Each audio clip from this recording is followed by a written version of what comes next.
দর্শক বন্ধুরা, আমি আমার আজকের পর্বটি সাজিয়েছি গ্রাম বাংলার খেজুরের গুড় তৈরির এক অভূতপূর্ব দৃশ্য নিয়ে। ভিডিওটি প্রথম থেকে শেষ পর্যন্ত দেখবেন, আশা করি আপনাদের ভালো লাগবে। আর আমার চ্যানেলটিকে সাবস্ক্রাইব করে পাশে থাকা বেল আইকনটিতে ক্লিক করে রাখবেন।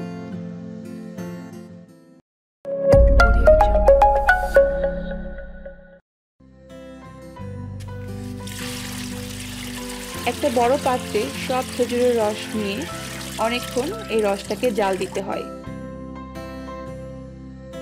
ধীরে ধীরে খেজুরের রসের রং পরিবর্তন হয়ে লাল রং ধারণ করতে থাকে।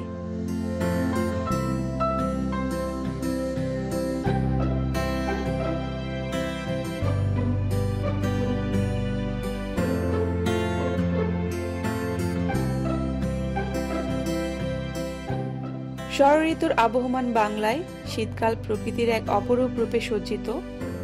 বাংলা 12 মাসের মধ্যে পৌষ এবং মাঘ, এই 2 মাস মিলে হয় শীতকাল।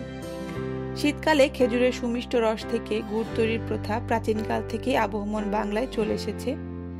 তবে কালের বিবর্তনে খেজুরের গুড় তৈরির কাজটি এখন অনেকটাই বিলুপ্তপ্রায়। আগের দিনে খেজুরের গুড় তৈরির কাজটিকে অনেকেই পেশা হিসেবে নিতেন, আর এখন অনেকেই পুরোপুরি না হলেও কিছুটা তাদের পূর্বপুরুষদের পেশাটিকে ধরে রেখেছেন।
গুড় নামানোর উপযোগী হয়েছে কিনা সেটা বোঝার জন্য একটা পাত্রে ঠান্ডা পানি নিয়ে সেখানে কয়েক ফোঁটা খেজুরের রস গুড় ফেলে সেটা হাত দিয়ে বল বানানো যায় কিনা দেখতে হবে। যদি বল বানানো যায় তখন বুঝতে হবে যে খেজুরের গুড়টি নামানোর উপযোগী হয়ে গেছে।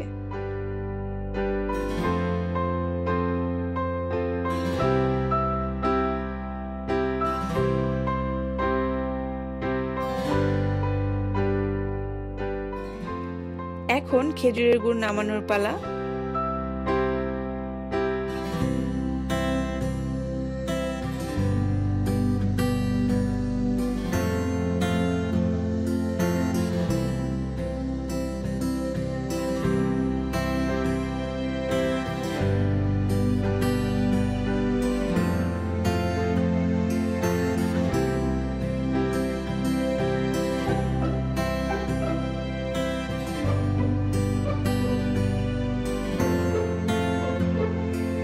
এই রস গুড় দিয়ে এখন বানানো হবে পাটালি গুড়।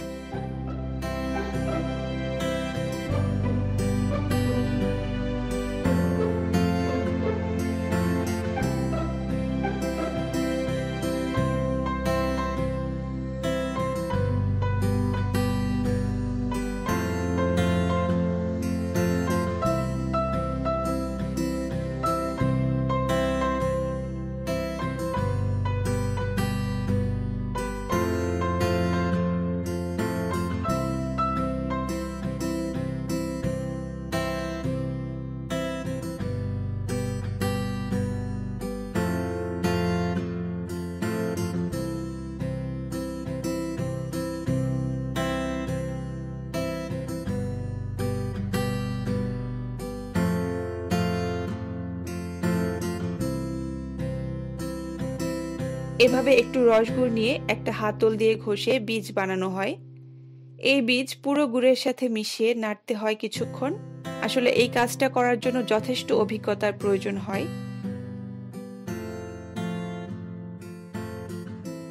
পৌষ পার্বণে পিঠা তৈরিতে খেজুরের গুড় ব্যবহার করা হয়, আর খেজুরের গুড়ের তৈরি পিঠা হয় অত্যন্ত সুস্বাদু।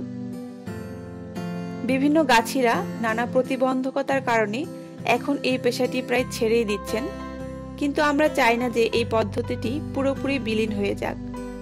গুড় তৈরির এই ঐতিহ্য ধরে রাখতে হলে মানুষের মধ্যে সচেতনতা বৃদ্ধি করতে হবে, খেজুরের গাছ লাগাতে হবে, পরিচর্যা করতে হবে।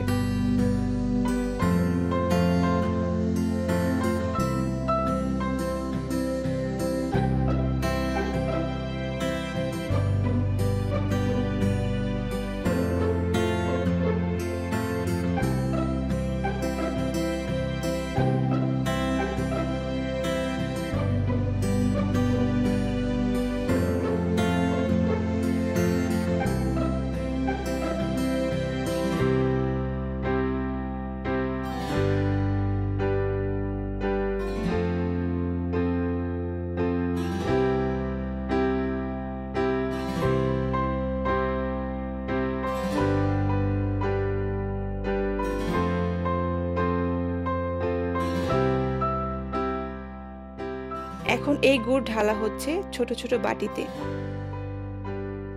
প্রায় 3 থেকে 4 ঘন্টা পর পাটালি গুড় তৈরি হয়ে যাবে।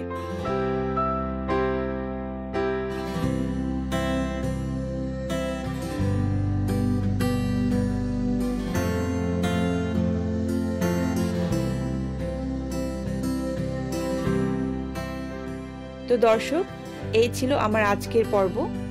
কেমন লাগলো আমার ভিডিওটি আমাকে কমেন্ট করে জানাবেন, আর আমার ভিডিওটিতে লাইক দিবেন এবং অবশ্যই শেয়ার করে অন্যকে দেখার সুযোগ করে দিবেন।